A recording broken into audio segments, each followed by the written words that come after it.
Olá, querida, querido que está estudando Sociologia e que está se preparando para a prova do Enem, está conhecendo, está aprofundando o seu conhecimento sobre o conceito de modo de produção. É um conceito fundamental para a gente entender como evoluíram as sociedades ao longo dos tempos. É um conceito sociológico formado por Karl Marx, um dos grandes expoentes do pensamento sociológico do século XIX.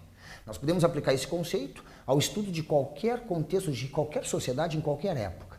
Ele basicamente nos diz que é a partir das relações de produção, da maneira com que os homens produzem o seu sustento, que nós vamos entender as outras características, os outros traços daquela época, os outros aspectos que caracterizam aquela sociedade.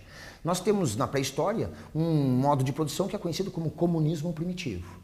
Ele vale para aquele longo período que a gente chama de Antiguidade da Pedra, em que predominou uma economia coletora, em que bandos perambulavam atrás de alimento, levando vida nômade, mas vale também para essa fase final da pré-história, quando já se desenvolveu a agricultura e com ela todas as outras transformações que vêm com o processo de sedentarização dos grupos humanos. Sim, no Neolítico, na Nova Idade da Pedra, também conhecida como Idade da Pedra Polida ou fase da barbárie, se desenvolve uma nova atividade econômica, um modo diferente do homem em reproduzir sua existência. Aliás, aqui a gente pode falar de uma economia produtora que está nascendo. Sim, porque durante todo o Paleolítico nós tínhamos uma economia coletora. O homem simplesmente retira da natureza aquilo que garante seu sustento. A partir da prática da agricultura nós passamos por uma economia produtora. O homem produz a sua sobrevivência. Cultivando a terra, com grãos, com alimentos, criando rebanhos, porque ao se fixar em determinadas regiões, os homens começam a conhecer mais detalhadamente a flora, a fauna, começam a domesticar determinados animais, a criar rebanhos, o que lhes garante outra fonte de alimento, de peles para fazer vestimentas e assim por diante. Ah, sim, porque junto com a agricultura e com o artesanato, com a pecuária, está se desenvolvendo também um artesanato, que vai se especializando.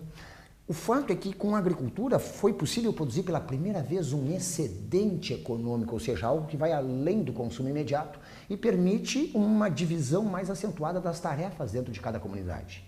Lá no período paleolítico já existia uma certa distinção entre as tarefas atribuídas aos homens, a caça especialmente, e as tarefas que eram atribuídas às mulheres e às crianças, como a coleta de frutos e raízes. Mas agora no Neolítico, com o desenvolvimento da agricultura, do pastoreio, o próprio comércio está se desenvolvendo, sim, porque a partir do surgimento de um excedente é possível desenvolver não só as trocas, mas é possível também uma divisão, uma especialização maior do trabalho e das tarefas dentro de cada comunidade. Enquanto uns cuidam da lavoura, outros continuam fabricando instrumentos. Enquanto uns se dedicam à caça, outros se ocupam, por exemplo, de realizar oferendas para os deuses e pedir proteção em uma colheita farta. Repara que vão se distinguindo, então, funções administrativas, funções religiosas, funções militares, daquelas tarefas ligadas ao trabalho produtivo direto, ao esforço produtivo direto, no trabalho na lavoura, por exemplo, ou na caça, na obtenção de alimentos. Vão se diferenciando as tarefas e as funções dentro da comunidade. Vai nascendo uma sociedade, aos poucos, que vai conhecendo as diferenciações e, aos poucos, também as desigualdades.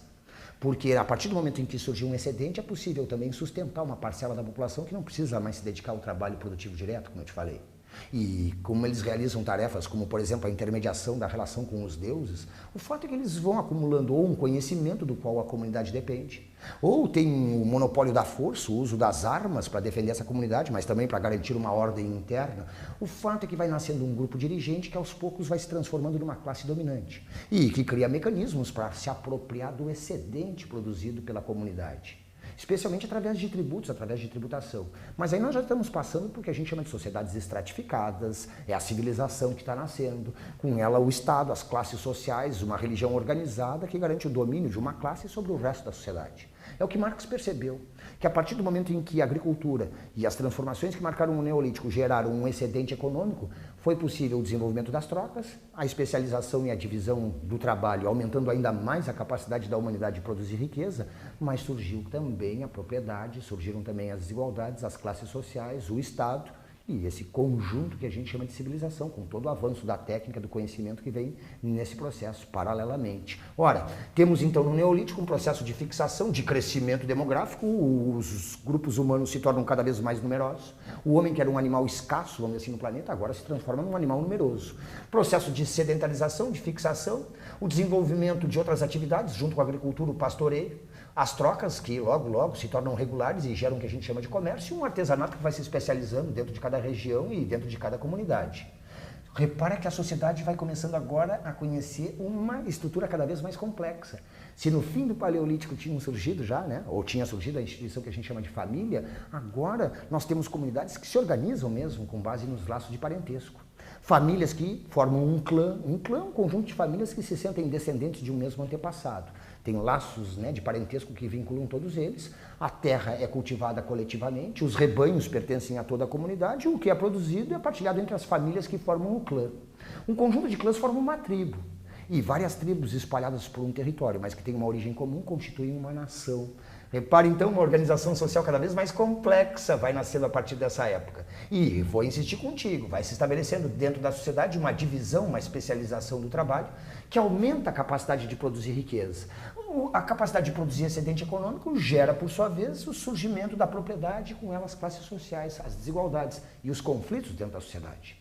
E na medida em que surgem desigualdades e conflitos, é preciso criar mecanismos que garantam o domínio de uma classe sobre o resto da sociedade. E é nesse contexto que nasce o Estado, ou seja, um aparato de poder com suas leis, com seu aparato policial, com os tributos que são impostos para a população, com mecanismos para punir aqueles que não se submetem ou que não respeitam as determinações e a ordem que se estabeleceu. Enfim, a partir daqui a sociedade vai começar a conhecer o conflito, querido, gerado por diferenças de interesses, pelas desigualdades sociais, no acesso à produção da riqueza, que foi produzida conjuntamente, mas que vai sendo apropriada especialmente por uma parcela da sociedade, aqueles que formam uma classe que a gente vai chamar de classe dominante.